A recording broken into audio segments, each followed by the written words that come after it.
আচ্ছা, বাঙালির ক্রিয়া সংস্কৃতির সংক্ষিপ্ত পরিচিতি। বাঙালির নিজস্ব ক্রিয়াশৈলীর প্রকৃত রূপ আজ খুঁজে বের করা অত্যন্ত কঠিন, কারণ পাল যুগের পরবর্তী মহামারী ও মন্বন্তর ছাড়াও হিন্দু বৌদ্ধ সংঘর্ষ, তুর্কি বিজয় এবং ইংরেজ উপনিবেশ সামগ্রিকভাবে বাঙালির ইতিহাসের ধারাবাহিকতায় হাজার বছরের বিচ্ছেদ রচনা করেছে। ক্রীড়া বেঁচে থাকে প্রতিদিনের অভ্যাসের পুনরাবৃত্তিতে।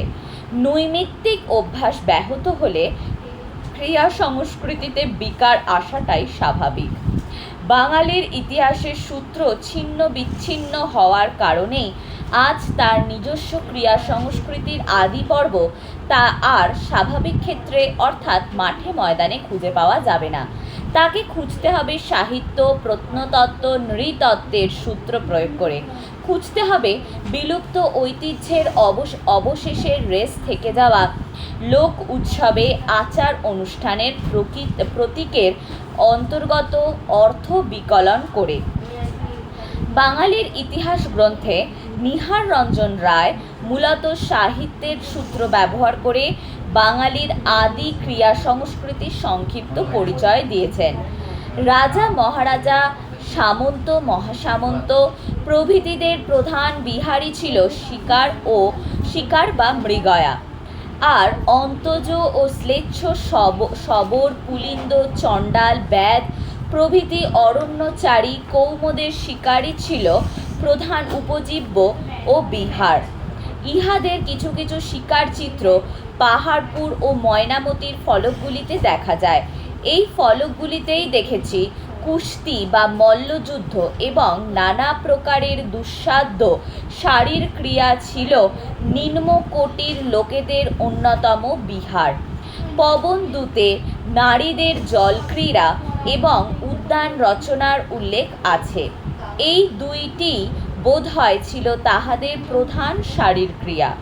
দ্যুত বা পাশা খেলা এবং দাবা খেলার প্রচলন ছিল খুব বেশি। পাশা খেলাটা তো বিবাহোৎসবের একটি প্রধান অঙ্গ বলিয়াই বিবেচিত হইত।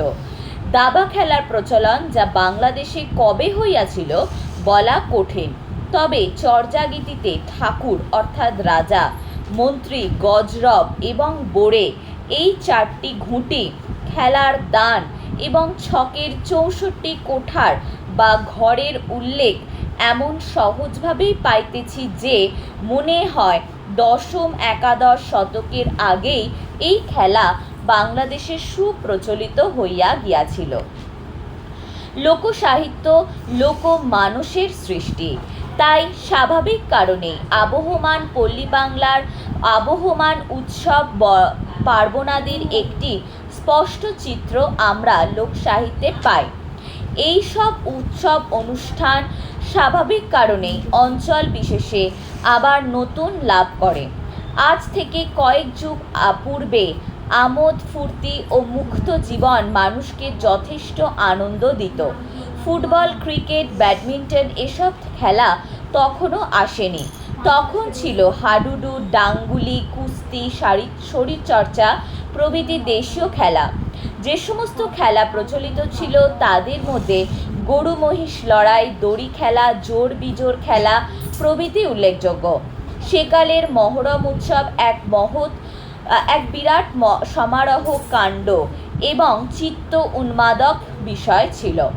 মহরমের সে অসাধারণ আড়ম্বর, জাঁকজমক, ক্রীড়া কৌশল, লাঠি এবং তরোয়াল খেলা, বাদ্যোদ্যম এবং যাবতীয় নরনারীর মাতোয়ারা ভাবের উচ্ছ্বাস, বিরাট মিছিল, মসিয়া পাঠ, শোক প্রকাশ, দান খয়রাত মহরমের 10 দিনব্যাপী সার্বত্রিকভাবে বর্তমানে কল্পনা ও অনুমানের বিষয়। সেই প্রাচীন কাল থেকে বিনোদনের অংশ হিসাবে বাঙালি চর্চা করে আসছে লোক ক্রীড়া। কত রকমের ক্রীড়া চর্চা যে বাঙালি করেছে তার কোনো হিসাব নেই। মাথা খাটিয়ে বের করেছে সহজ সরল ও স্বল্প ব্যয়ের নানা রকম খেলা। নৌকা বাইচ, বাউচি, দাঁড়িয়া বাঁধা, গোল্লা ছুট, গোলাপ টগর, চিঙ্গা, ডাঙ্গুলি, ষোলো ঘুঁটি, এক্কা দোক্কা, বৌরানি, কড়ি খেলা, ঘুঁটি খেলা, কানামাছি, ঘুড়ি ওড়ানো, মোরগের লড়াই, ষাঁড়ের লড়াই, এলাটিন বেলাটিন, বাঘবন্দি, রুমাল চুরি, লাঠি খেলা, লুকোচুরি, সাত খেলা, হাডুডু ইত্যাদি বাঙালির আমোদ প্রমোদ অবসর যাপনের অংশ হয়ে আছে। বাংলায় প্রচলিত অন্যান্য দেশি খেলাগুলির মধ্যে রয়েছে কুমির কুমির, হরি হরি, ঝিঙে ফুল, কাকুর কাকুর, লোফালুপি, ঝালঝাপটা, ফুল দেয়া দি, হনু হনু, ছাগল ছাগল, ছোড়াছুড়ি, সাঁকো ডিঙাডিঙি, খুদ কী সব মাগবি, গাদাগাদি ইত্যাদি ইত্যাদি প্রচুর খেলা আছে। ইত্যাদি খেলা দৈহিক কর্ষদের বৈচিত্র্যপূর্ণ দিকগুলি এই খেলাগুলিতে ফুটে ওঠে। বহু খেলাতেই নাচ, গান, ছন্দ ও ছড়া ব্যবহৃত হতে দেখা যায়। সর্বোপরি এই খেলাগুলিতে বিশেষভাবে প্রকাশিত হয় সামাজিক সংহতিব্যঞ্জক আদর্শ ও মূল্যবোধ। আধুনিক জাতীয় ও আন্তর্জাতিক ক্রীড়ার প্রতি অতিরিক্ত উৎসাহের কারণে মানুষ আর গ্রামীণ খেলাধুলার সাংস্কৃতিক দিকগুলিকে গুরুত্ব দিয়ে বিবেচনা করতে চায় না, তাই ক্রমশ অনেক গ্রামীণ পুরনো খেলাই হারিয়ে যাচ্ছে বিস্মৃতির অতলে। অথচ শারীরিক সক্ষমতা গড়ে তোলার, মনে একতার ভাব সৃষ্টিতে, শিশুর সামাজিকীকরণে, বিশ্বাস ও মূল্যবোধ প্রতিষ্ঠায়, সাহস ও সহিষ্ণুতা সঞ্চারে দেশীয় খেলাধুলায় গুরুত্বপূর্ণ অপরিসীম। এছাড়া আঞ্চলিক বিভিন্ন খেলার মধ্যে রয়েছে আড়াদি, মোড়লাদি খেলা, ইকির মিকির, ইচিং বিচিং, উদ মাছ, কাজলপাতি, কাছি টানা ইত্যাদি। ঔপনিবেশিক বাংলার মূলত ইংরেজদের হাত ধরেই নানান বিদেশি অর্থকরী উপাদান বহুল ব্যয় সাপেক্ষ খেলাধুলার আবির্ভাব ঘটে। 19 শতকের বাংলা জ্যোতিষ্কের শতক। রামমোহন রায় সহ বহু মনীষীর প্রেরণায় বাঙালি সংকীর্ণতা ছেড়ে সংস্কার মুক্ত হলো। তারপর দক্ষিণারঞ্জন মুখোপাধ্যায়, রামগোপাল ঘোষ, জ্ঞানেন্দ্রমোহন ঠাকুর, অক্ষয় কুমার দত্ত, দেবেন্দ্রনাথ ঠাকুর, ঈশ্বরচন্দ্র বিদ্যাসাগরের মতো মহামনীষীদের প্রদর্শিত পথে স্বাধিকার ও স্বাধীনতার আবেগ বিকশিত হতে থাকলো। চৈত্র মেলা, হিন্দু মেলা বা জাতীয় মেলা এই মহত্তর মুক্তির পথের এক মাইল ফলক। 1280 বঙ্গাব্দে ফাগুন মাসে মধ্যস্থ পত্রিকার সম্পাদক মনমোহন বসু তার পত্রিকায় লেখেন, যখন দেখিব দুর্গোৎসবের ন্যায় সমস্ত বঙ্গদেশে এই আমোদে মাতিয়াছেন, যখন দেখিব নানাদিগ হইতে কারুগণ, শিল্পীগণ, চিত্রকরগণ, উদ্যান ও ক্ষেত্রপালগণ, গুণীগণ, কবিগণ, বাগ্মীগণ, ভূস্বামীগণ, ছাত্রগণ, সকল শ্রেণীর লোক আপনা হইতেই আসিয়া মিলিত হইবে, যাহার যে বিদ্যা সাধ্যগুণ প্রদর্শন করিতেছে, যখন দেখিব এই মেলার পুরস্কার ও প্রতিষ্ঠাতাকে গ্রিক অলিম্পিক গেমের প্রদত্ত লরেল মুকুট অপেক্ষাও লোকে আদর করিতেছে, তখনই আমাদের উচ্চ আশা সিদ্ধ হইল জানিব। ঈশ্বরচন্দ্র বিদ্যাসাগরের সহযোগী ও পরবর্তীকালে বাঘাযতীন ও অরবিন্দের গুরুস্থানীয় যোগেন্দ্রনাথ বিদ্যাভূষণ ধর্মসম্প্রদায় নিরপেক্ষভাবে বৃহত্তর ভারতবাসীকে ঐক্যবদ্ধ করার উদ্দেশ্যে হিন্দু মেলার নাম বদলে ভারত মেলা রাখার প্রস্তাব করেন। 1867 খ্রিস্টাব্দে এই মেলার দ্বিতীয় অধিবেশনে লাঠি খেলা ও ব্যায়াম কৌশল প্রদর্শন সম্পর্কে মেলার প্রতিবেদনে বলা হয়েছে, মেলায় এদেশীয় মল্লদিগের কৌশল প্রদর্শিত হয়। এই মল্লেরা যে সকল কৌশল প্রদর্শন করে তাহা ভারতবর্ষীয় দিগের সৃষ্টি। এই নির্মিতি আমরা অন্য কাহারও নিকট ঋণী নই, এর নির্মিত আর কি এর জন্য। এভাবেই জাতীয় জীবনে এক সন্ধিক্ষণে বাঙালি তার নিজস্ব ক্রিয়া ঐতিহ্যে ফিরে যাবার ব্রত গ্রহণ করে। 1867 সালে এপ্রিল মাসে ঠাকুর পরিবারের সহযোগিতায় কলকাতায় প্রথম হিন্দু মেলা আয়োজিত হয়েছিল। এই মেলার অপর বৈশিষ্ট্য ছিল দেশীয় শিল্পোৎপাদনে উৎসাহ দান। হিন্দু মেলা কলকাতার বাঙালি সমাজের সামাজিক ও সাংস্কৃতিক পরিবর্তনটি নির্দেশ করে। প্রথম দিকের হিন্দু মেলা উদ্বোধিত হতো চৈত্র সংক্রান্তির দিন। এই উপলক্ষে দেশাত্মবোধক কবিতা ও গান রচনা হতো। বাঙালি ও পাঞ্জাবি ছাত্রদের মধ্যে কুস্তি প্রতিযোগিতারও আয়োজিত হতো। কুস্তি 1938 খ্রিস্টাব্দে প্রত্নতত্ত্ববিদেরা মেসোপটেমিয়ায় 5000 বছর আগে এক পাথর খোদাই করা কুস্তির ছবি আবিষ্কার করেন। বাগদাদের কাছে কায়াকজি মন্দির থেকে এই পাথরটি পাওয়া যায়। মনে করা হতো ভারত থেকে রোম এবং গ্রিসের কুস্তির প্রচার হয়েছিল। ক্রমশ ফ্রান্স ও ইংল্যান্ড কুস্তি জনপ্রিয়তা লাভ করে। এরপর জাপানে কুস্তির চর্চা শুরু হয় এবং কুস্তিকে জাপানের জাতীয় খেলা হিসাবে গ্রহণ করা হয়। ভারতবর্ষে মহাভারতের যুগে প্রথম শ্রেষ্ঠ মল্লযোদ্ধা হিসাবে আন্তর্জাতিক পরিচিতি লাভ করে সোবার এবং রুস্তাম। এই রুস্তামের নাম অনুসারে পরবর্তীকালে রুস্তামে হিন্দ উপাধির প্রচলন ঘটে। আধুনিককালে ভারতের কুস্তির চর্চা শুরু হয় বরোদায় খণ্ডেরাম মহারাজ নিজে একজন বড় পালোয়ান হওয়ায় কুস্তির উন্নতির জন্য সচেষ্ট হন। এছাড়াও আলোয়ার, মথুরা, যোধপুর, ইন্দোর, কোলাপুর প্রভৃতি স্থানে কুস্তি চর্চার পরিচয় পাওয়া যায়। পেশাদারি কুস্তি প্রতিযোগিতায় স্থান ক্রমশ দখল করে নেয় শৌখিন কুস্তিগির ও শৌখিন কুস্তি প্রতিযোগিতা।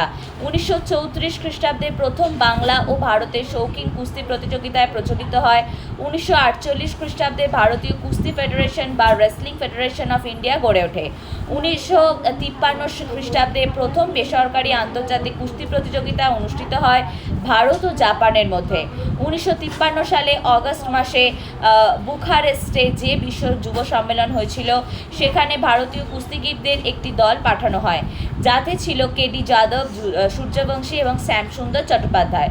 বাংলায় কুস্তির প্রচলন ও প্রসারের মহারাজ নৃপেন্দ্র নারায়ণ এবং মুর্শিদাবাদের নবাব প্রভূত সাহায্য করেন। মহারাজা নৃপেন্দ্র নারায়ণের চেষ্টায় 1892 থেকে 94 এর মধ্যে ভারতের প্রথম বিশ্ব কুস্তি প্রতিযোগিতা অনুষ্ঠিত হয়। করিম বক্স ও টম ক্যাননের মধ্যে এই লড়াইয়ে জিতে করিম বক্স বিশ্বের শ্রেষ্ঠ কুস্তিগির হিসাবে স্বীকৃতি লাভ করে।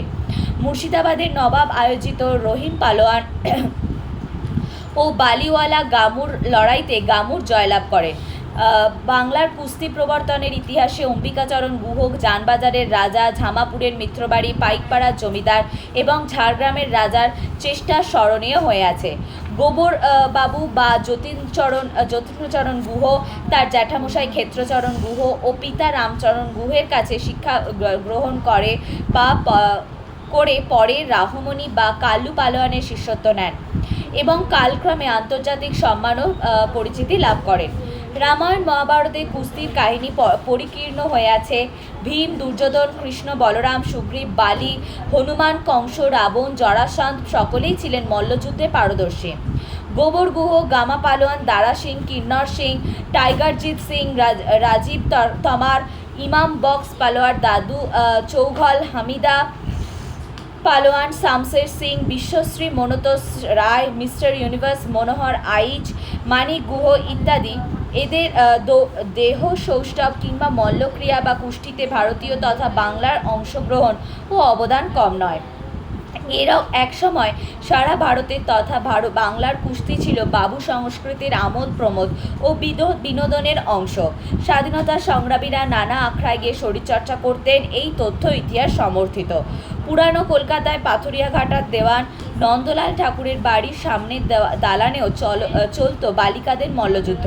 হেদুয়ার কাছে শিমলেপাড়ায় শিমলে ব্যায়াম সমিতির বেশ কয়েকটি কুস্তির আখড়া গড়ে উঠেছিল সেই সময়। রাজা বৈদ্যনাথ রায় আর রাজা জমিদার শ্রীনাথ বাবুর আখড়ায় চলত অবিরাম কুস্তির কসরত। দল বেঁধে সেই কসরত দেখতে মানুষের উৎসাহের অন্ত ছিল না।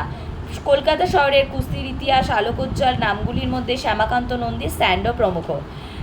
শ্যামাকান্ত নন্দী প্রসিদ্ধ ভারোত্তোলক এবং 1905 খ্রিস্টাব্দে হাঙ্গেরি থেকে কলকাতায় পা রাখেন ইউজিন স্যান্ডো। শুধু কলকাতাতেই নয়, সুদূর বেনারসেও তার বসত কুস্তির আন্তর্জাতিক আসর। দক্ষিণ ভারতের বহু স্থানেও মল্লযুদ্ধ অত্যন্ত জনপ্রিয় খেলারূপে পরিগণিত। এখনও নিমতলা ঘাটের পর বাবুঘাট পর্যন্ত যে কটি ঘাট রয়েছে, সেখানে ভোরের দিকে গেলে কুস্তির নিবিড় অনুশীলন চোখে পড়বে। শুধু ভারতেই নয়, পৃথিবীর ব্যাপী কুস্তির প্রসারে ভারত ইতিহাস বিবৃত হয়ে রয়েছে নানান সাহিত্যে, মহাকাব্যে। খ্রিস্টপূর্ব দ্বাদশ বা ত্রয়োদশ শতকে রচিত ইলিয়াড ও ওডিসিতে হোমার গ্রিকদের মল্লযুদ্ধের প্রসঙ্গ এনেছেন। এমনকি শোনা যায় গৌতম বুদ্ধ নাকি যৌবনে মল্লযুদ্ধের প্রতি আকৃষ্ট ছিলেন। মধ্যযুগে ব্রিটেন, ফ্রান্স, জাপানে কুস্তি চর্চা হতো। চীনে সুয়াই জিয়াও নামে প্রচলিত মল্লযুদ্ধ 4000 বছরের পুরনো বলে মনে করা হয়। 1896 খ্রিস্টাব্দ থেকে মল্লযুদ্ধ বা কুস্তি এথেন্সের অলিম্পিক্সে বিশেষ জায়গা করে নিয়েছে। ভারতীয় কুস্তিকে বিশ্বের দরবারে সম্মানের সঙ্গে তুলে ধরা তথা বিংশ শতাব্দীর 20 ও 30-এর দশকের মধ্যবিত্ত বাঙালি হিন্দু সমাজের মধ্যে এই খেলাকে জনপ্রিয় করার জন্য দাবিদার যতীন্দ্রচরণ গুহ ওরফে গোবর গুহ 1892 সালে 13ই মার্চ কলকাতা জন্মগ্রহণ করেন।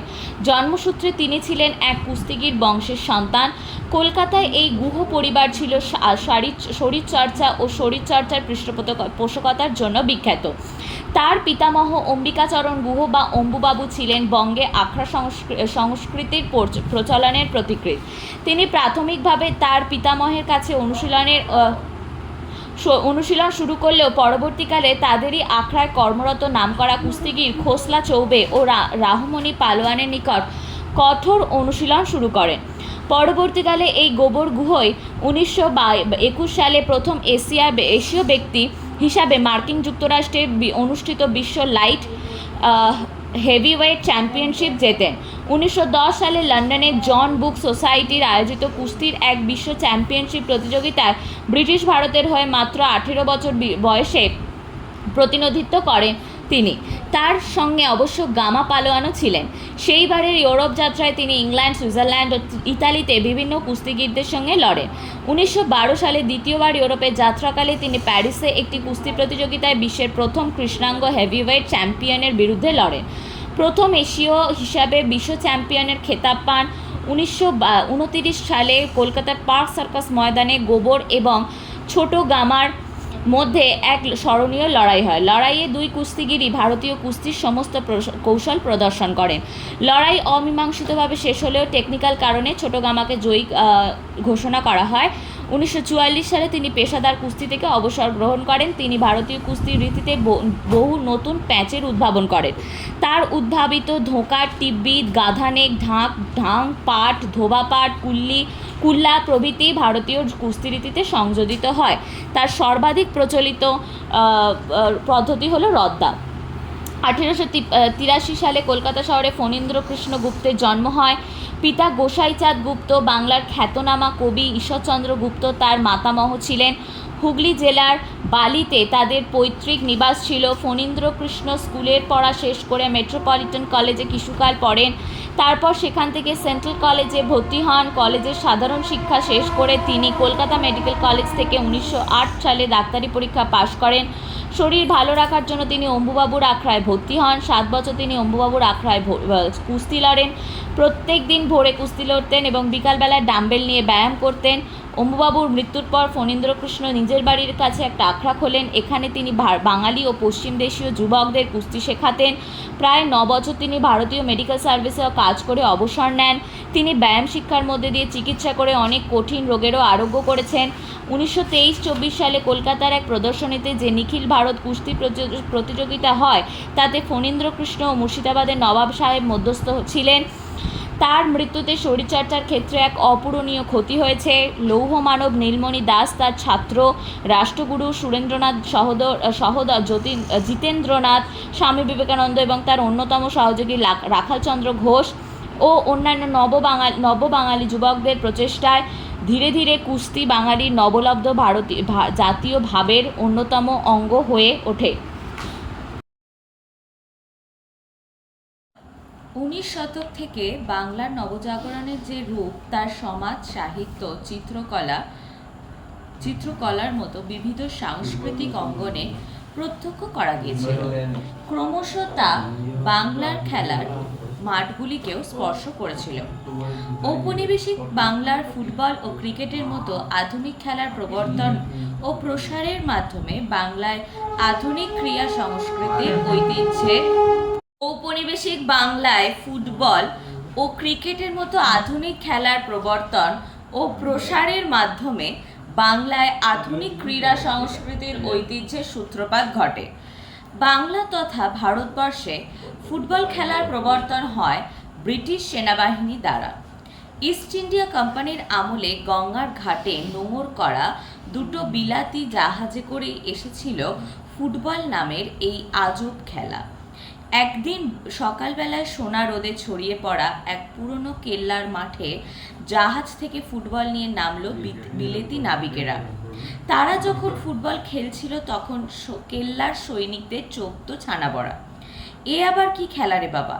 তারা নাবিকদের খেলা দেখতে লাগলো অবাক চোখে এবং একসময় নিজেরাও যোগ দিল নাবিকদের সঙ্গে, লাথি মারল ফুটবলের গায়ে। উপমহাদেশে এই হলো কালজয়ী ফুটবলের গোড়াপত্তন। এটা হলো লোকমুখে চলে আসা একটি অলিখিত ইতিহাস। কাগজে কলমে এর কোনো অস্তিত্ব নেই, তবে নথিপত্র ঘাঁটলে দেখা যায় এসপ্ল্যানেড ময়দানে 1854 সালে এপ্রিল মাসের দ্বিতীয় সপ্তাহে প্রথম ফুটবল খেলা অনুষ্ঠিত হয়। খেলাটিতে কলকাতার শীর্ষস্থানীয় রাজপুরুষদের সঙ্গে লড়াইয়ে অবতীর্ণ হন ব্যারাকপুরের ইংরেজ সাহেবরা। এই খেলায় অংশ নেওয়া দল দুটির একটির নাম ছিল সিভিলিয়ানস অফ ক্যালকাটা, অপরটির নাম জেন্টলম্যান অফ ব্যারাকপুর। এরপর আবার ফুটবলের সাক্ষাৎ মেলে 1857 সালের সিপাহী বিদ্রোহের পর। বলা যায় এখান থেকেই উপমহাদেশে ফুটবলের জয়যাত্রা শুরু হয়। 1868 সালে এসপ্ল্যানেড ময়দানে অনুষ্ঠিত হয় এক প্রীতি ম্যাচ। এতে আইসিএস দের সঙ্গে প্রতিদ্বন্দ্বিতা করে ইংল্যান্ডের বিখ্যাত বিদ্যালয় ইটনের সাবেক ছাত্রদের নিয়ে তৈরি ইটনিয়ান ক্লাব। এ খেলায় ইটনিয়ান 3-0 গোলে জয়লাভ করে। 2 বছর বন্ধ থাকার পর 1870 সালে আবার ফুটবল খেলা শুরু হয় এসপ্ল্যানেড মাঠে। 1872 সালে বাংলা তথা ভারতবর্ষে প্রথম ফুটবল ক্লাব স্থাপিত হয়। এই ক্লাবটি হলো ক্যালকাটা এফসি। তারপর ধীরে ধীরে traders club, Dalhousie club, Naval volunteers club প্রভৃতি ইউরোপীয় ক্লাবগুলি স্থাপিত হয়। ভারতীয় ফুটবলের ইতিহাসে নগেন্দ্রপ্রসাদ সর্বাধিকারী এক চিরস্মরণীয় ব্যক্তিত্ব। 1877 সালে কোনো এক শীতের ভোরে বালক নগেন্দ্র প্রসাদ তার মায়ের সঙ্গে গড়ের মাঠ দিয়ে গঙ্গা পাড়ে গিয়েছিলেন। দৈবাত তাদের ঘোড়ার গাড়ির সামনে একটি চামড়ার গোলাকার বস্তু আসে। নগেন্দ্র প্রসাদ সেই গোলাকার বস্তুটিকে সজোরে লাথি মেরে ইংরেজ খেলোয়াড়দের কাছে ফেরত পাঠান। তার সেই শট মারাকে ভারতীয় ফুটবলের সূচনা বলে মনে করা হয়। হেয়ার স্কুলে পড়ার সময় থেকে নগেন্দ্র প্রসাদ ফুটবল খেলা শুরু করেন। পরবর্তীকালে প্রেসিডেন্সি কলেজেও একটি ফুটবল দল গড়ে তোলেন। নগেন্দ্র প্রসাদ নিজে খেলতেন সেন্টার ফরওয়ার্ডে। এর কিছুদিন পরে নগেন্দ্র প্রসাদের অনলস প্রচেষ্টায় friends club, Wellington club, boys club ও প্রেসিডেন্সি ক্লাব প্রতিষ্ঠিত হয়। 1867 খ্রিস্টাব্দে গড়ে ওঠে শোভাবাজার ক্লাব। নগেন্দ্র প্রসাদের উদ্যোগে জেলায় জেলায় ফুটবল খেলার প্রসার হয়। তিনিই প্রথম বাঙালি যিনি গড়ের মাঠে তাঁবু খাটিয়েছিলেন। শোভাবাজার ক্লাব নগেন্দ্র প্রসাদের প্রচেষ্টায় ট্রেডার্স কাপের অংশ নেয় এবং ইস্ট শায়ারের মতো সামরিক দলকে পরাজিত করে। 1893 সালে আইএফএ সিল্ড প্রতিযোগিতা শুরু হলে প্রথম যে ক্লাবটি অংশগ্রহণ করার অধিকার পায় সেটি নগেন্দ্র প্রসাদের শোভাবাজার ক্লাব। নির্লোভ এই মানুষটি কোনোদিন ক্ষমতা চাননি, খ্যাতি চাননি। 1877 সাল থেকে 1905 সাল পর্যন্ত তিনি শুধু দেশের ফুটবলের সেবা করে গেছেন। আজ ফুটবল বাংলার অন্যতম জনপ্রিয় খেলা, কিন্তু ফুটবলের প্রসারে ও উন্নয়নে নগেন্দ্র প্রসাদের অবদানের কথা ভারতীয় ফুটবলের ইতিহাসে চিরস্মরণীয় হয়ে থাকবে। বাঙালিদের মধ্যে ফুটবলে প্রথম পা ছোঁয়ানোর কৃতিত্ব নগেন্দ্র প্রসাদ সর্বাধিকারী। ফুটবল বাঙালির খেলা, বাঙালির হাত ধরেই এশিয়ায় ফুটবলের প্রচলন হয়েছে। পৃথিবীতে ফুটবল যেমন ব্রাজিলের হাত ধরে প্রতিষ্ঠা পেয়েছে, তেমনি প্রথম বাঙালি হিসাবে নগেন্দ্র প্রসাদ সর্বাধিকারী ব্রিটিশদের কাছ থেকে নিয়ে এশিয়া ফুটবলের প্রচলন করেন। তার বলে পা ছোঁয়ানোর যেন সোনার কাঠির ছোঁয়া লাগলো পরাধীন ভারত জাতির ক্রিয়াজীবনে। কলকাতার মাঠে বাঙালির ফুটবল প্রতিষ্ঠিত হওয়ায় প্রাথমিক কাজটা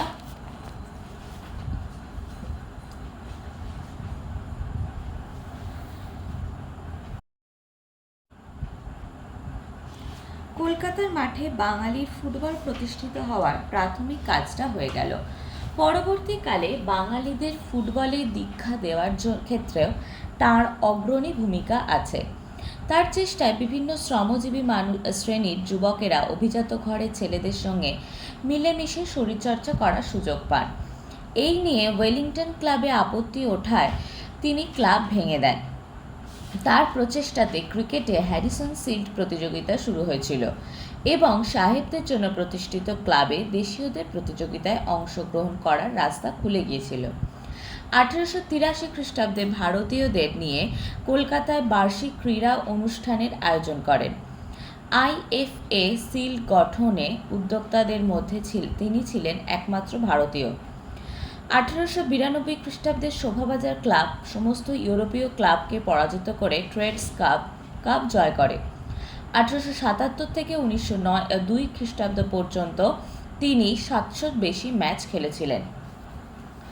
ক্রিকেটে তিনি প্রথম ভারতীয় বোলার যিনি ইংরেজদের সঙ্গে খেলায় ওভারহেড বোলিং করতে পারতেন।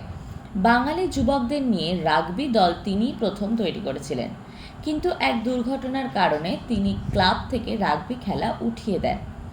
নগেন্দ্রপ্রসাদ বয়েজ স্পোর্টিং ক্লাবে হকি এবং টেনিস খেলার সূচনা করেন। এই ক্ষেত্রেও তিনি ছিলেন পথিকৃৎ।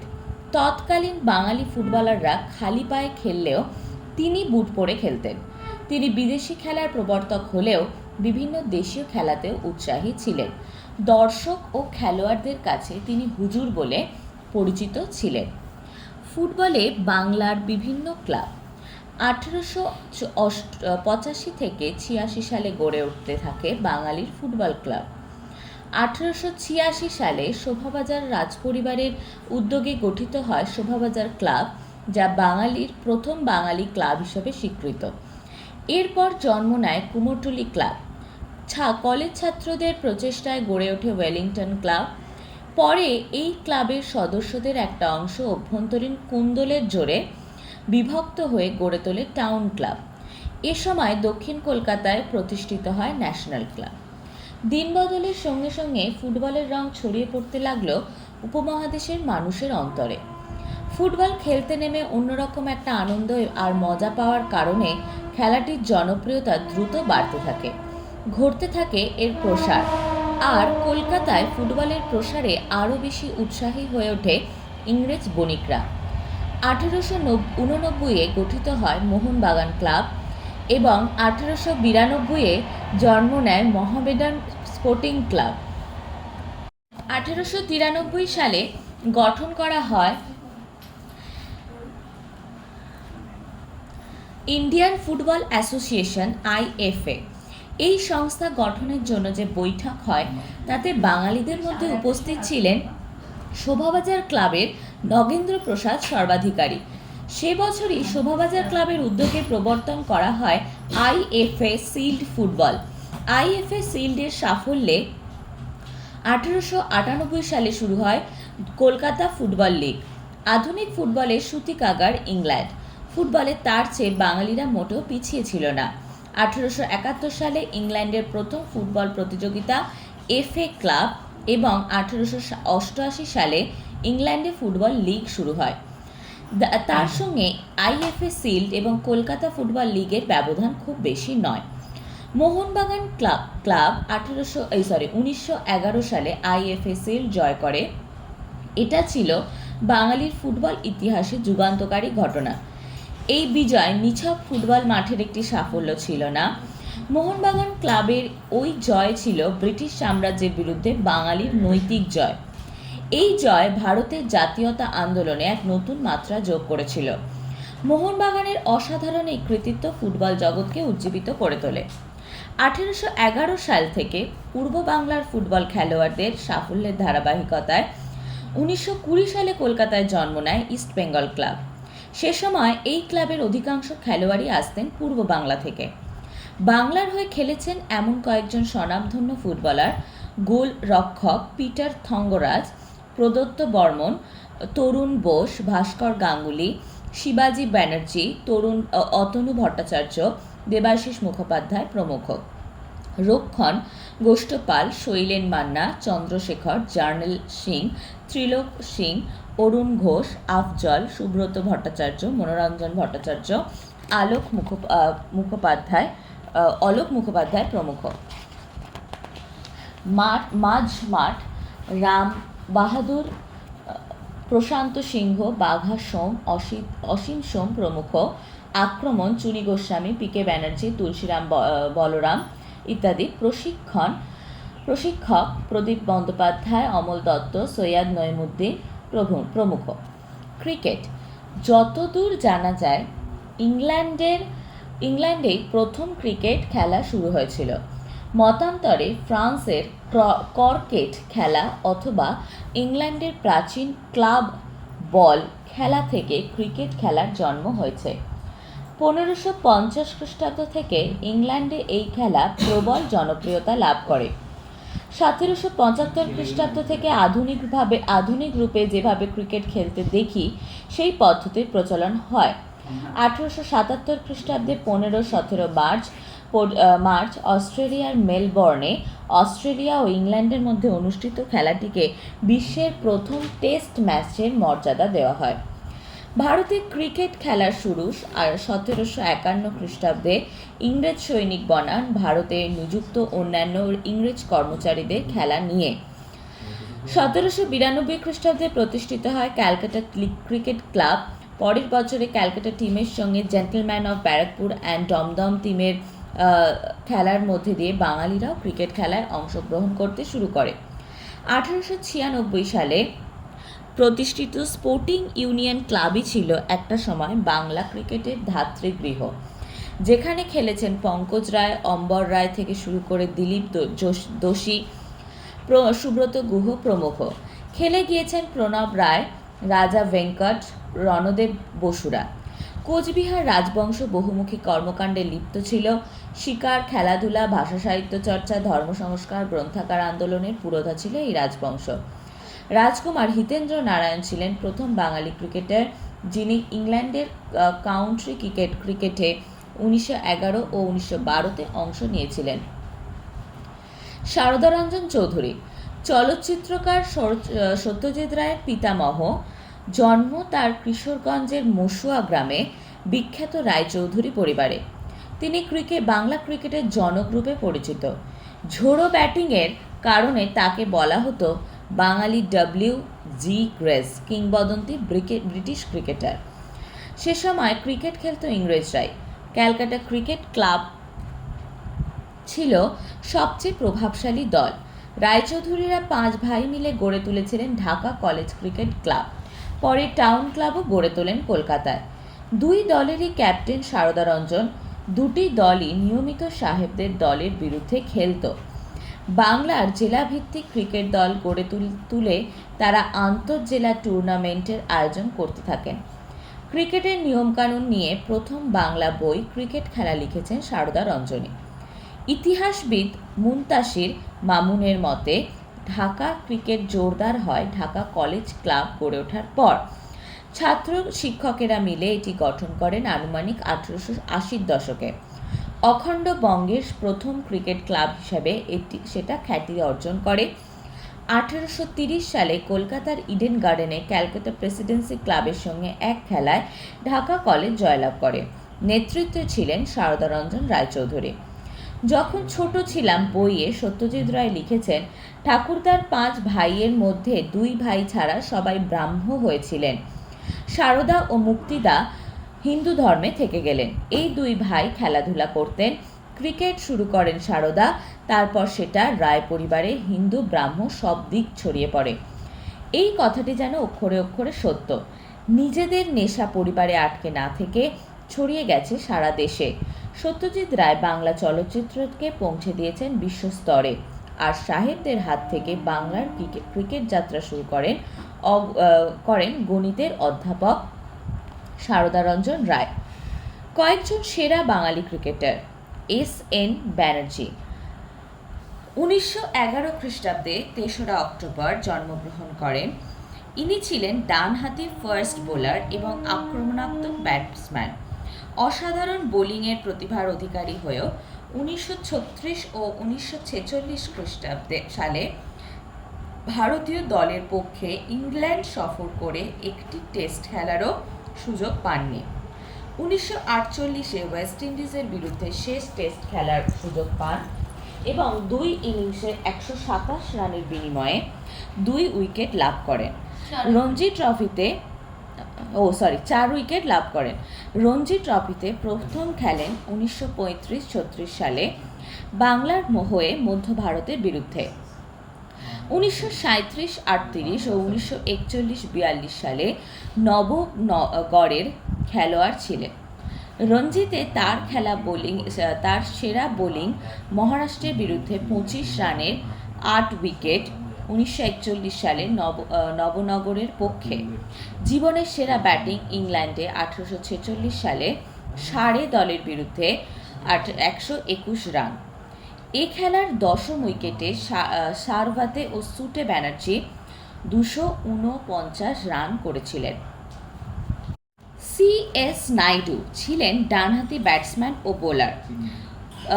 1934-35 সাল থেকে 1960-61 সাল পর্যন্ত মধ্য ভারত তথা হোলকার, বরোদা, বাংলা ও উত্তরপ্রদেশের হয়ে বিভিন্ন সময় রঞ্জি ট্রফিতে খেলেছেন।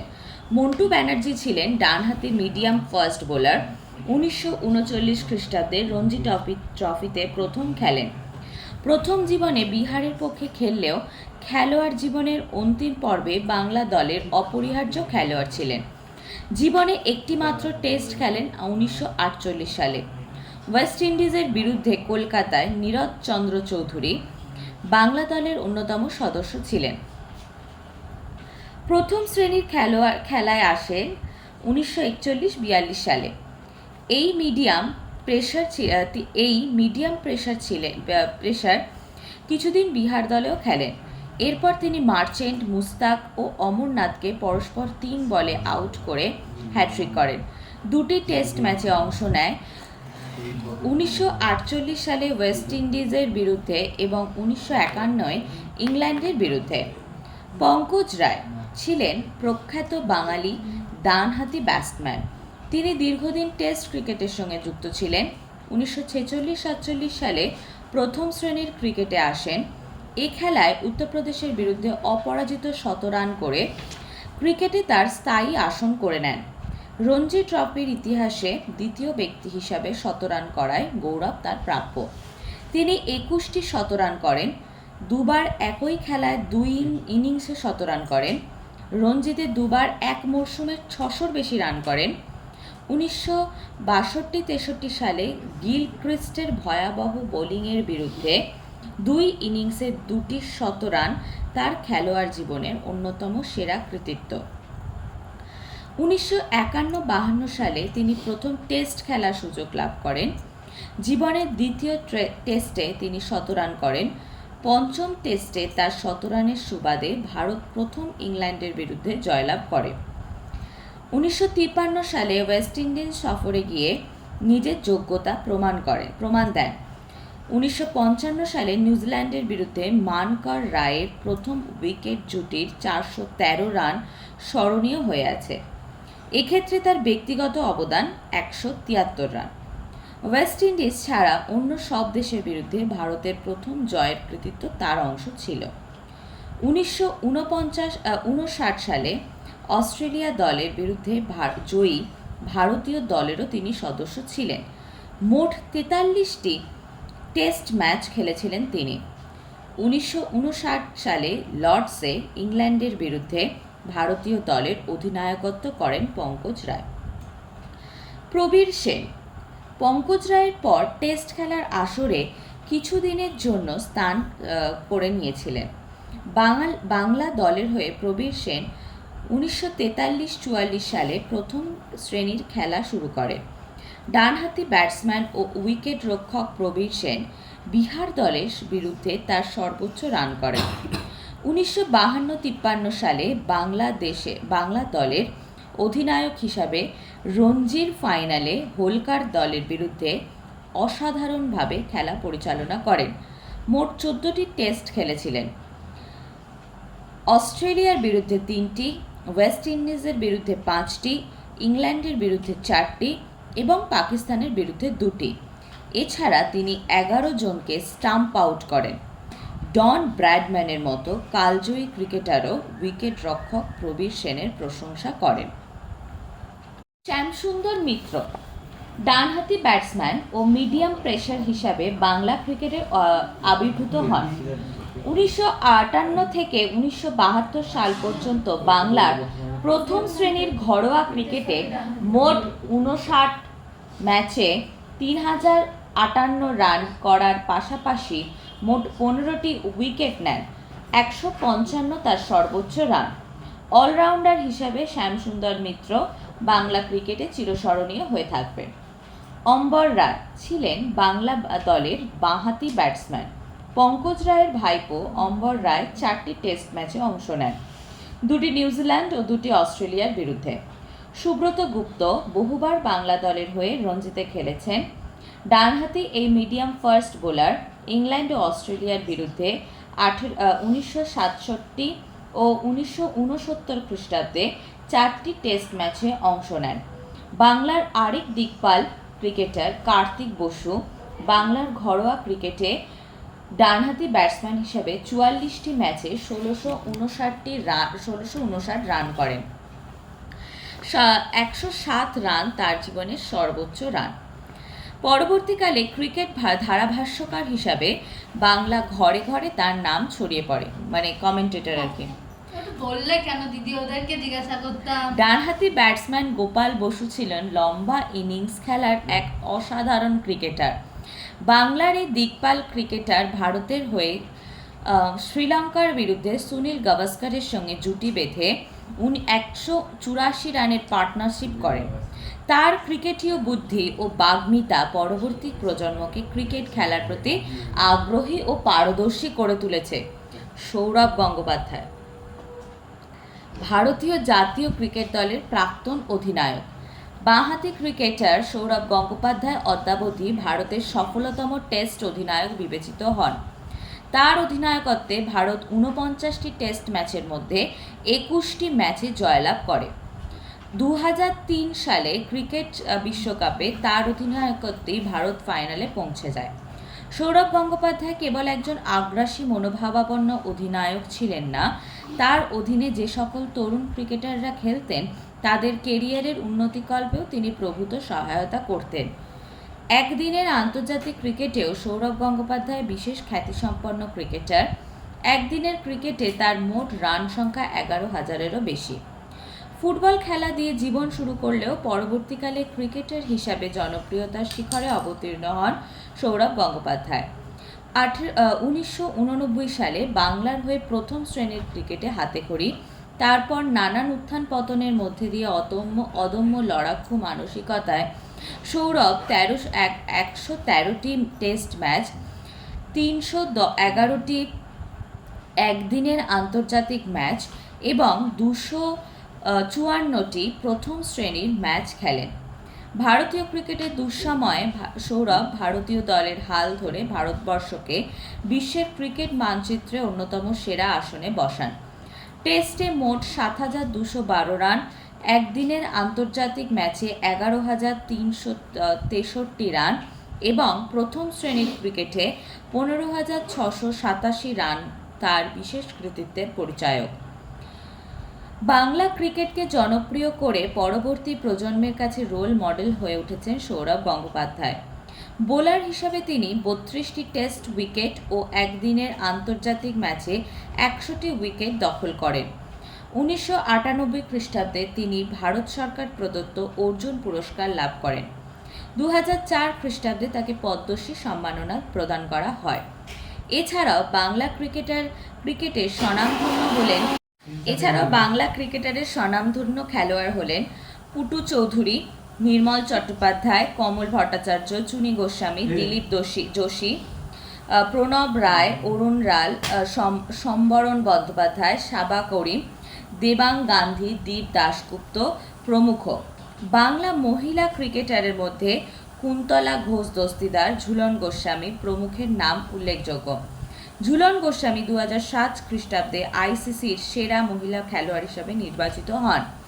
তিনি 2010 খ্রিস্টাব্দে অর্জুন পুরস্কার লাভ করেন এবং 2012 পদ্মশ্রী সম্মানে ভূষিত হন। সাঁতার।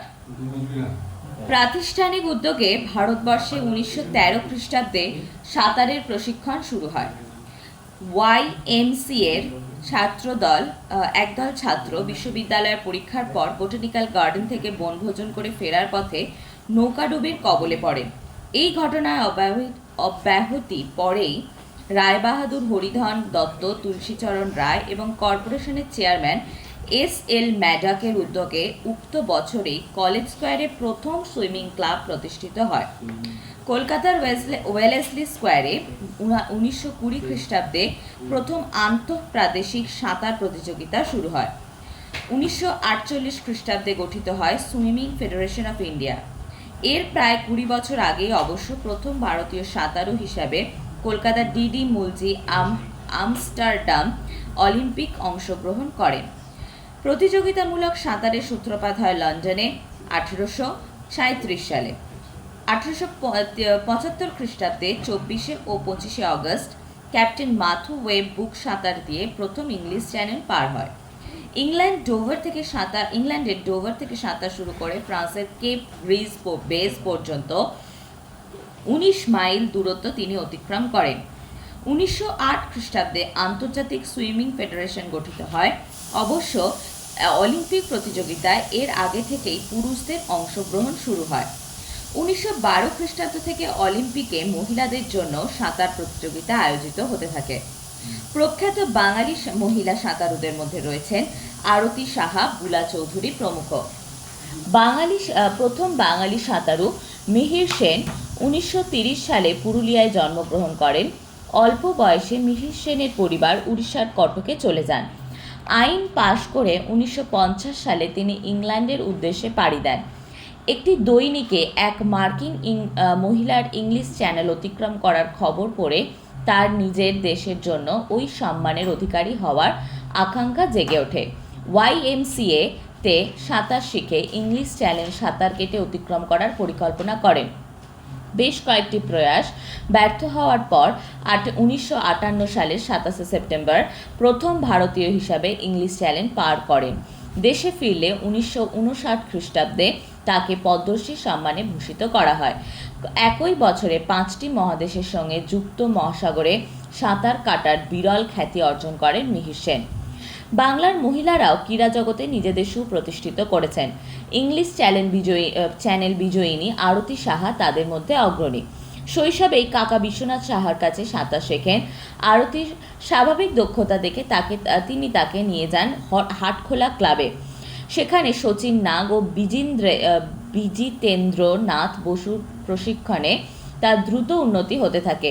1945 সাল থেকে আরতি প্রতিযোগিতামূলক সাঁতারে সফল হতে শুরু করেন। ওই সময় থেকে 1951 সাল পর্যন্ত তিনি মোট 22 বার রাজ্য চ্যাম্পিয়ন হয়েছেন। তার প্রধান ইভেন্ট ছিল 100 মিটার ফ্রি স্টাইল, 100 এবং 200 মিটার বেস্ট স্ট্রোক। রাজ্য তো বটেই, সারা দেশেও শুধু তৎকালীন বোম্বাই প্রদেশের ডলি নজির ছাড়া আর সবাই তার পিছনে ছিলেন। 1951 সালে রাজ্য সাঁতার প্রতিযোগিতায় 100 মিটার ব্রেস্টস্ট্রোকে 1 মিনিট 37.6 সেকেন্ড সময় করে নিয়ে তিনি ডলি নাজিরের গড়া সর্বভারতীয় রেকর্ডও ভেঙে দেন। ওই প্রতিযোগিতাতেই তিনি রাজ্য রেকর্ড করেন 100 metre free style 1 minute 29.6 second, 200 metre free style 3 minute 20.4 second এবং 100 metre back stroke 1 minute 54 second ইভেন্টে। স্বল্প পাল্লার সাঁতারের সঙ্গে সঙ্গে প্রধানত গঙ্গার বুকে দূরপাল্লার সাঁতারেও আরতির নিয়মিত অংশ নিয়েছেন। এই সাঁতার প্রতিযোগিতাগুলি তার পরবর্তী সময়ে ইংলিশ চ্যানেল পার হওয়ার দুঃসাহসী ইচ্ছার সৃষ্টিতে সাহায্য করেছে। এশিয়ার প্রথম মেয়ে হিসাবে 1959 সালে ইংলিশ চ্যানেল জয় করলেন আরতি সাহা। আর এই অনন্য সাফল্যকে স্বীকৃতি দিয়ে তাকে 1960 সালে পদ্মশ্রী উপাধিতে উপাধি দেওয়া হয়। সফল চ্যানেল সাঁতারুদের তালিকা থেকে দেখা যাচ্ছে আরতি সাহার আগে 24 জন মহিলা সাঁতারু ইংলিশ চ্যানেল পার হয়েছে, কিন্তু মাত্র 9টি দেশ থেকে তারা এসেছিলেন। গ্রেট ব্রিটেন, মার্কিন যুক্তরাষ্ট্র, কানাডা, দক্ষিণ Africa, Spain, Denmark, Argentina, Egypt and Sweden. অর্থাৎ শুধু এশিয়া মহাদেশ নয়, বেশিরভাগ উন্নত দেশের মেয়েরাও আরতি সাহার থেকে এই ব্যাপারে পিছিয়ে ছিলেন। সদ্য স্বাধীন পিছিয়ে পড়া ভারত এবং সামগ্রিকভাবে এশীয় মহাদেশের মেয়েদের সম্পর্কে উন্নত বিশ্বের নেতিবাচক ধারণা পাল্টে দিতে আরতি সাহার এই সাফল্য বিরাট ভূমিকা পালন করেছে। আরতি সাহার পরে অনিতা সুদ, বুলা চৌধুরী এবং অতি সম্প্রতি রেশমি শর্মা, রিচা শর্মা সহ খুব অল্প কয়েকজন ভারতীয় মেয়েই ইংলিশ চ্যানেল পার হয়েছেন। হকি 1924 সালের 7ই নভেম্বর গোয়ালিয়রে কর্নেল সিই লুয়ার্ডে সভাপতি এবং এইচ.এন. আনসারিকে সম্পাদক করে ভারতীয় হকি ফেডারেশন গঠিত হয়। সরকারিভাবে প্রথম অলিম্পিকে যোগ দেয় 1928 সালে। হল্যান্ডের আমস্টারডামে অনুষ্ঠিত এই অলিম্পিকে হকিতে স্বর্ণপদক লাভ করে ভারত। পরপর 6টি অলিম্পিকে বিজয়ী সম্মান অর্জন করে এক অন্যান্য নজির সৃষ্টি করে ভারতীয় হকি দল। ঐতিহাসিকরা মনে করেন গাছের ডাল দিয়ে পাথরের নুড়িকেও এদিক ওদিক সরিয়ে দেওয়ার মধ্যেই হকি খেলার আদি বীজ প্রচ্ছন্ন ছিল। 2000 খ্রিস্টপূর্বাব্দে পারস্য দেশে হকির মতোই কোনো কোনো খেলার প্রচলন ছিল বলে অনুমিত হয়। পরে সেই খেলা গ্রিসে এবং রোমে ছড়িয়ে পড়ে। পরবর্তীকালে ফ্রান্সে হকেট নামে খেলাটি প্রচলিত হয়। ফ্রান্স থেকেই হকে নামে ইংল্যান্ডে খেলাটির আগমন ঘটে, যা বর্তমানে হকি নামে সারা বিশ্বে প্রচলিত। 1875 সালে এপ্রিলে হকি খেলার সুনির্দিষ্ট কিছু নিয়ম তৈরি হয়। 1883-তে উইম্বলডন ক্লাব অনেক নিয়মের সংস্কার ঘটায়। 1887 থেকে হকিতে মহিলাদের অংশগ্রহণ শুরু হয়। 1900 সাল গড়ে ওঠে আন্তর্জাতিক হকি বোর্ড। 1907-এ ইংল্যান্ড ও ফ্রান্সের খেলা দিয়ে শুরু হয় আন্তর্জাতিক হকি প্রতিযোগিতা। 1924-এ গড়ে ওঠে আন্তর্জাতিক হকি ফেডারেশন। 1980 সালে মস্কো অলিম্পিক থেকে মহিলাদের জন্য হকি প্রতিযোগিতা শুরু হয়। এই প্রতিযোগিতায় ভারত 4র্থ স্থান অধিকার করে। 1975 সালে তৃতীয় হকি বিশ্বকাপে ভারত পাকিস্তানকে পরাজিত করে। 1931 সালে বাংলা হকি সংস্থা গঠিত হয়। বাংলা সরকারের আইন উপদেষ্টা টিভি বেটনের কাপ দিয়ে 1895 সাল থেকে কলকাতায় বেটন কাপ প্রতিযোগিতা শুরু হয়, যার প্রথম প্রাপক নেভাল ভলেন্টিয়ার্স দল, বর্তমানে রেঞ্জার্স ক্লাব। পশ্চিমবঙ্গের হকির প্রচার ও প্রসারে কুমারের সেনের নাম শ্রদ্ধার সঙ্গে স্মরণীয়।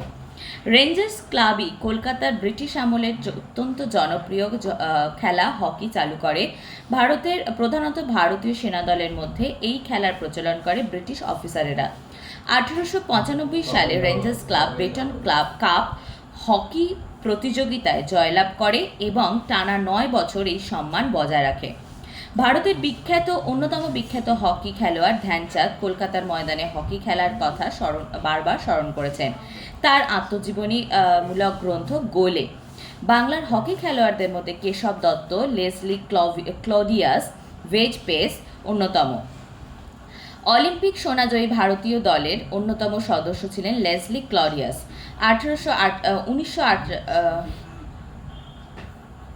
1948-এ লন্ডন, 1952-তে হেলসিঙ্কি, 1956-তে মেলবোর্নে এই 3 বছরই অলিম্পিকে সোনা জেতে ভারত।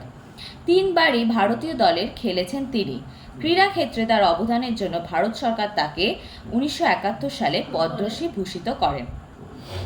টেবিল টেনিস বা পিং পং বল খেলার সূত্রপাত ইতিহাস আজও আবিষ্কারের অপেক্ষায়। 19বিংশ শতাব্দীর শেষ দিকে ইংল্যান্ডের জনৈক ভদ্রলোক জেম গির মার্কিন মুলুকে কক বা রবারের বল দিয়ে এই খেলাটি খেলতে দেখেন। ইংল্যান্ডে ফিরে তার খেলাধুলার সরঞ্জাম বিক্রেতা বন্ধুকে এই খেলার কথা জানালে হ্যামলি ব্রাদার্সের মালিক সেই ভদ্রলোক খেলাটিকে পিং পং বল অভিহিত করেন। 1902 খ্রিস্টাব্দ থেকে এই খেলা ইংল্যান্ডে ব্যাপকভাবে ছড়িয়ে পড়ে। ইংল্যান্ডের গুড নামক এক ভদ্রলোক 1902 খ্রিস্টাব্দ টেবিল টেনিস ব্যাটের দুধারে কাঠের পরে রাবারের, বালির কাগজ এবং ভেলাম নামে এক রকম পাতলা চামড়া জাতীয় জিনিস লাগিয়ে খেলার প্রথা প্রচলন করায় খেলাটি আরও সুবিধাজনক ও জনপ্রিয় হয়ে ওঠে। 1923 খ্রিস্টাব্দে English table tennis association ping pong ball নাম বদলে খেলাটির নাম করেন টেবিল টেনিস। 1926 খ্রিস্টাব্দে বার্লিনে ডক্টর লিম্যানের আমন্ত্রণে বিভিন্ন দেশের প্রতিনিধিদের সভায় আন্তর্জাতিক টেবিল টেনিস ফেডারেশন গঠিত হয়। এই আন্তর্জাতিক টেবিল টেনিস ফেডারেশনের বর্তমান পৃথিবীর টেবিল টেনিস খেলার পরিচালক বা সর্বোচ্চ প্রতিষ্ঠান। বার্লিনের সেই সভাতে টেবিল টেনিস খেলা এবং খেলার বিভিন্ন সরঞ্জাম সম্পর্কিত আইন প্রণীত হয়। 1926 সালেই খ্রিস্টাব্দে আন্তর্জাতিক টেবিল টেনিস ফেডারেশন বিশ্ব টেবিল টেনিস প্রতিযোগিতা শুরু করে। মার্কিন যুক্তরাষ্ট্রে পিং পং অ্যাসোসিয়েশন গঠিত হয় 1930-এ। সিএস প্যাটারসনের প্রথম সভাপতি এবং অমর মুখার্জি এবং ডক্টর এ.এন. সিংহ যুগ্ম সম্পাদক নির্বাচিত হন। 1938 খ্রিস্টাব্দের 7 সেপ্টেম্বর ক্যালকাটা সাউথ ক্লাবে all India table tennis association তৈরি হয়। সে বছরই জাতীয় এবং আন্তঃরাজ্য টেবিল টেনিস প্রতিযোগিতা প্রবর্তিত হয়। 1939 খ্রিস্টাব্দ থেকে মহিলা সিঙ্গলস প্রতিযোগিতা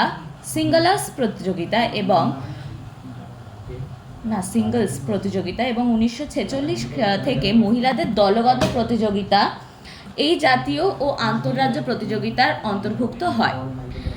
উত্তরবঙ্গে টেবিল টেনিস শহর বলে পরিচিত শিলিগুড়ি থেকে উঠে এসেছেন জাতীয় এবং আন্তর্জাতিক স্তরের একাধিক তারকা। ভারতী ঘোষকে শিলিগুড়ি টেবিল টেনিসের দ্রোণাচার্য বলা হয়। শিলিগুড়ি থেকে মান্তু ঘোষের পর কস্তুরী চক্রবর্তী, শুভজিৎ সাহা, সৌম্যজিৎ ঘোষ এবং অঙ্কিতা দাস জাতীয় চ্যাম্পিয়ন হয়েছে।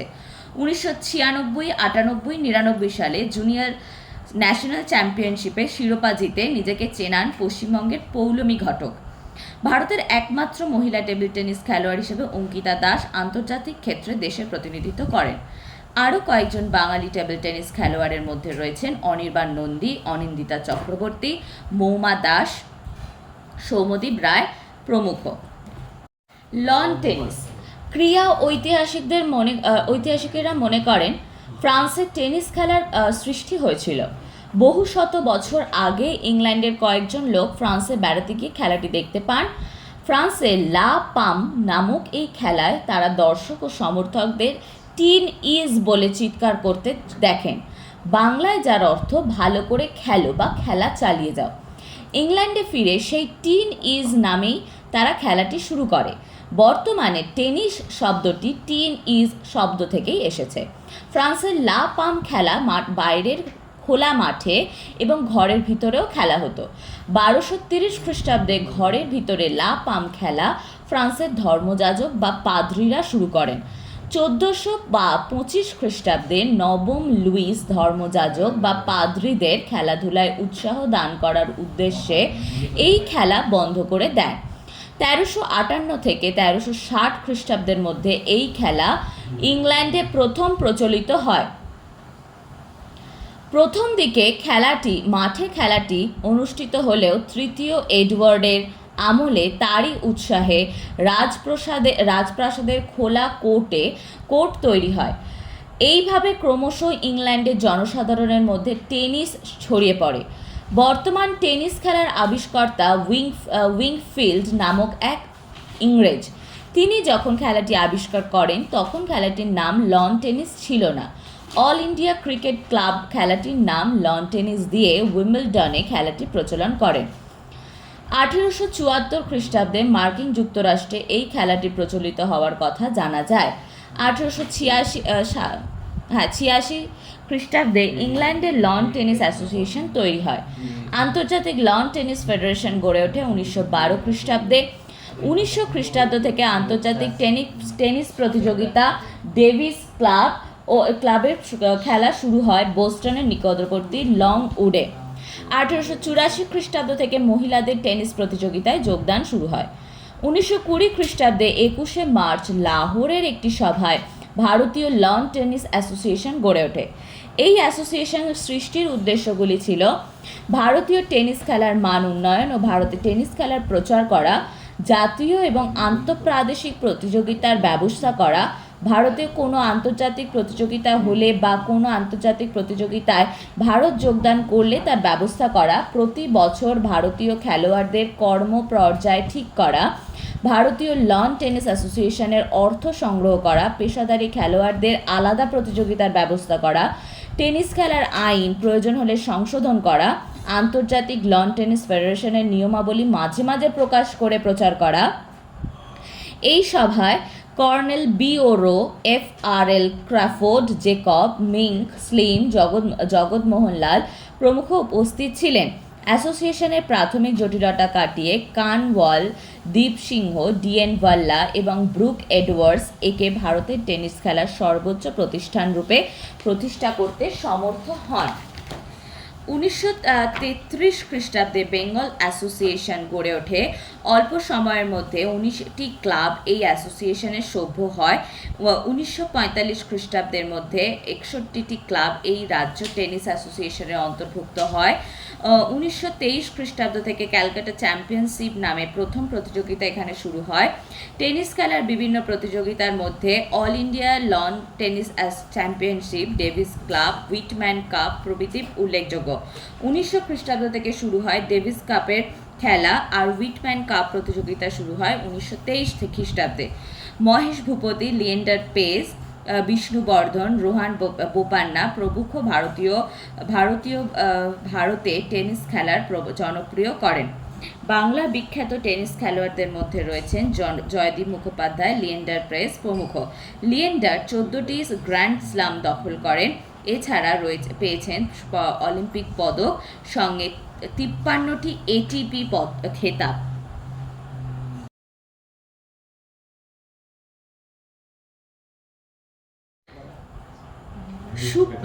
সুপ্রাচীন মহাকাব্য রামায়ণে বর্ণিত কাহিনী অনুসারে বলা যায় রাবণের স্ত্রী মন্দোদরী দাবা খেলার স্রষ্টা। নৃতাত্ত্বিক গবেষকরা হরপ্পা মহেঞ্জোদারো সভ্যতায় দাবা খেলা যে প্রচলিত ছিল তার সুনির্দিষ্ট প্রমাণ উপস্থাপিত করেছেন। বাংলায় দাবা খেলার সূচনা 19বিংশ শতাব্দীর প্রথমার্ধে। 1850 খ্রিস্টাব্দে জন কোহার্নে এর উদ্যোগে যখন ক্যালকাটা চেস ক্লাব গড়ে উঠেছিল, এটি ভারতবর্ষের প্রাচীনতম দাবা খেলার ক্লাব। কোহার্নের ছিলেন এই সময়ে বিশ্বজুড়ে পরিচিত একজন দাবা খেলোয়াড়। তিনি হোয়ার্ড স্ট্যান্ডাম এ আত্মপ্রতিষ্ঠায় সাহায্যের হাত বাড়িয়ে দিয়েছিলেন। ক্যালকাটা চেস ক্লাব প্রখ্যাত দাবাড়ু মহেশচন্দ্র ব্যানার্জিকে আমন্ত্রণ জানান। সেকালের দাবায় বিশ্ব চ্যাম্পিয়ন রুশ দাবাড়ু ডক্টর আলেকজান্ডার অ্যালকেন 1930 খ্রিস্টাব্দে কলকাতায় আসেন এবং স্থানীয় খেলোয়াড়দের সঙ্গে খেলায় অংশ নেন। 1959 খ্রিস্টাব্দে ওয়েস্ট বেঙ্গল চেস অ্যাসোসিয়েশন গড়ে ওঠে। রাজ্যের দাবার শ্রীবৃদ্ধি ঘটানোই এই অ্যাসোসিয়েশনের উদ্দেশ্য। এই association all India chess federation স্বীকৃত। ক্রমে অ্যাসোসিয়েশন দাবা প্রতিযোগিতায় আয়োজন শুরু করে। জাতীয় দাবা চ্যাম্পিয়নশিপ এদেরই উদ্যোগে শুরু হয়। 1961 খ্রিস্টাব্দে প্রথম রাজ্য দাবা চ্যাম্পিয়নশিপ অনুষ্ঠিত হয়, যাতে বিজয়ী হন প্রাণকৃষ্ণ কুণ্ডু। দাবায় রাজ্যের সাম্প্রতিক পরিসংখ্যান অনুযায়ী 6 জন গ্র্যান্ডমাস্টার, 9 জন ইন্টারন্যাশনাল মাস্টার, 2 জন মহিলা গ্র্যান্ডমাস্টার এবং 1 জন মহিলা ইন্টারন্যাশনাল মাস্টার রয়েছেন। 1991 খ্রিস্টাব্দে দিব্যেন্দু বড়ুয়া আমাদের রাজ্য থেকে প্রথম গ্র্যান্ডমাস্টার হন। দিব্যেন্দু বড়ুয়া 3 বার জাতীয় চ্যাম্পিয়ন হয়েছেন। তিনি অর্জুন পুরস্কারে সম্মানিত।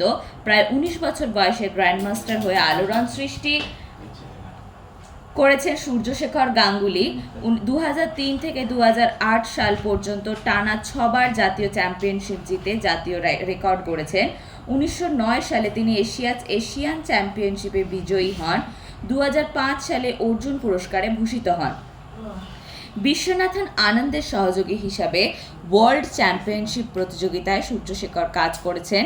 2002 সালের গ্র্যান্ডমাস্টার সন্দীপন চন্দ অত্যন্ত প্রতিভাবান দাবাড়ু ছিলেন। বহু দাবা অলিম্পিয়াডে তিনি ভারতের প্রতিনিধিত্ব করেছেন এবং বিভিন্ন আন্তর্জাতিক প্রতিযোগিতায় বিজয়ী ছিলেন। রাজ্যের অন্যান্য দাবা খেলোয়াড়দের মধ্যে ছিলেন নীলোৎপল দাস গ্র্যান্ডমাস্টার 2005, দীপ সেনগুপ্ত গ্র্যান্ডমাস্টার 2010, সপ্তর্ষি রায়চৌধুরী সাম্প্রতিক গ্র্যান্ডমাস্টার, অতনু লাহিড়ী, শুভ্রজিৎ সাহা, রক্তিম বন্দ্যোপাধ্যায়, সপ্তর্ষি রায়, অর্ঘ্যদীপ দাস, সোমক পালিত ইত্যাদি। খো খো সম্ভবত পশ্চিম ভারতের খো খো খেলার সূত্রপাত হয় গুজরাট, মধ্যপ্রদেশ, মহারাষ্ট্রের সীমান্তবর্তী গ্রামগুলিতে বিচিত্র নামে এই জনপ্রিয় খেলাটির অস্তিত্ব লক্ষ্য করা যায়। 1914 সালে পুনার মারাঠা ডেকান জিমখানা ক্লাব সরকারি উদ্যোগে প্রথম খো খো খেলা অনুষ্ঠিত হয়। তখন এই খেলাটি সোলপুরি খো খো নামে পরিচিত ছিল। কালক্রমে খেলাটির মধ্যে বহু নিয়মেরই পরিবর্তন এসেছে। 1933-এ মহারাষ্ট্রের নাসিকে খো খোর নিয়মকানুন নির্দিষ্ট হয় এবং সেই অনুসারে ভারতে বিভিন্ন স্থানে খেলাটির প্রচলন ঘটে। 1956 সালে মহারাষ্ট্রের শ্রীভাই নুরুলকারের নেতৃত্বে ভারতীয় খো খো সংস্থা গড়ে ওঠে। 1961 সালে মহিলাদের প্রথম জাতীয় প্রতিযোগিতা শুরু হয়। 1963 সাল থেকে ভারতীয় খো খো ফেডারেশন শ্রেষ্ঠ খেলোয়াড় হিসাবে পুরুষদের একলব্য এবং মহিলাদের রানী লক্ষ্মীবাঈ পুরস্কার দেওয়া শুরু করেন। খো খো খেলার প্রশিক্ষক তৈরির উদ্দেশ্যে 1971 সালে পাতিয়ালার NSNIS কেন্দ্রের প্রথম ওরিয়েন্টেশনের কোর্স শুরু হলে প্রথম কোর্সেই বাংলার প্রণব রায় কৃতিত্বের সঙ্গে উত্তীর্ণ হন। 1982 সালে দিল্লির নবম এশিয়ান গেমসে খো খো খেলাকে প্রদর্শনীমূলক খেলা হিসেবে স্থান দেওয়া হয়। খো খো খেলাটি 1985 সালে ভারতীয় অলিম্পিক অ্যাসোসিয়েশনের স্বীকৃতি লাভ করে। 1987 সালে রাশিয়াতে অনুষ্ঠিত ভারত উৎসব উপলক্ষে প্রদর্শনী ম্যাচ উদ্যোগে খো খো খেলা শুরু হয়। ফণী ভট্টাচার্য, দিলীপ রায়, প্রণব রায় খেলাটির জনপ্রিয়তার ক্ষেত্রে উল্লেখযোগ্য ভূমিকা পালন করেছেন। ভলিবল খেলার উদ্ভব ম্যানচেস্টারের হলি হকে। 1895 খ্রিস্টাব্দে হলি হকের YMCA শারীর শিক্ষা বিভাগের অধ্যক্ষ উইলিয়াম জি মর্গান খেলাটি আবিষ্কার করেন। মিসোটোনেট নামক খেলাটির নাম ভলিবল রাখেন স্প্রিংফিল্ডের ডক্টর A.T. হলস্টেড। 1897 খ্রিস্টাব্দে উত্তর আমেরিকার YMCA প্রথম ভলিবল খেলার নিয়মাবলী প্রকাশ করেন। 1916 খ্রিস্টাব্দে এই খেলার নতুন আইন তৈরি হয়। 1947 খ্রিস্টাব্দে প্যারিসে ভলিবলের আন্তর্জাতিক সংস্থা ফেডারেশন অফ ইন্টারন্যাশনাল ভলিবল গঠিত হয়। 1952 সালে মস্কোয় প্রথম মহিলাদের বিশ্ব ভলিবল প্রতিযোগিতা অনুষ্ঠিত হয়। এই বছরেই মস্কোতে অনুষ্ঠিত দ্বিতীয় বিশ্ব ভলিবল প্রতিযোগিতায় অংশগ্রহণের জন্য ভারত পুরুষদের দল পাঠায় এবং সপ্তম স্থান অধিকার করে। বাংলার সুনীল চ্যাটার্জি ছিলেন এই দলের সদস্য। YMCA উদ্যোগে 1972 সালে পশ্চিমবঙ্গ ভলিবল খেলা শুরু হয়। 1936 খ্রিস্টাব্দে YMCA চৌরঙ্গী শাখায় শ্রী B.H. পিক এবং শ্রী A.K. ব্যানার্জি যথাক্রমে সভাপতি ও সম্পাদক নির্বাচিত করে বেঙ্গল ভলিবল ফেডারেশন গড়ে ওঠে এবং সেই বছর থেকেই ভারতীয় অলিম্পিক অ্যাসোসিয়েশনের উদ্যোগে 1 বছর অন্তর জাতীয় ভলিবল চ্যাম্পিয়নশিপ শুরু হয়। 1936 সালে লাহোরে অনুষ্ঠিত পুরুষদের প্রতিযোগিতায় বাংলা দ্বিতীয় স্থান অধিকার করে। 1951 সালে লুধিয়ানায় অধ্যক্ষ শ্রী FC আরোরা এবং শ্রী S.K. বাসুকে যথাক্রমে সভাপতি ও সম্পাদক করে প্রথম ভারতীয় ভলিবল ফেডারেশন গঠিত হয়। 1933 সালে পশ্চিমবঙ্গে প্রথম প্রতিযোগিতামূলক ভলিবল খেলার প্রচলন করে বাগবাজার জিমন্যাসিয়াম পার্ক ক্লাব। তখনই এই খেলা ক্যালকাটা ভলিবল লীগ নামে পরিচিত ছিল। মূলত তাদেরই উদ্যোগে 1935-এ বেঙ্গল ভলিবল অ্যাসোসিয়েশন গড়ে ওঠে।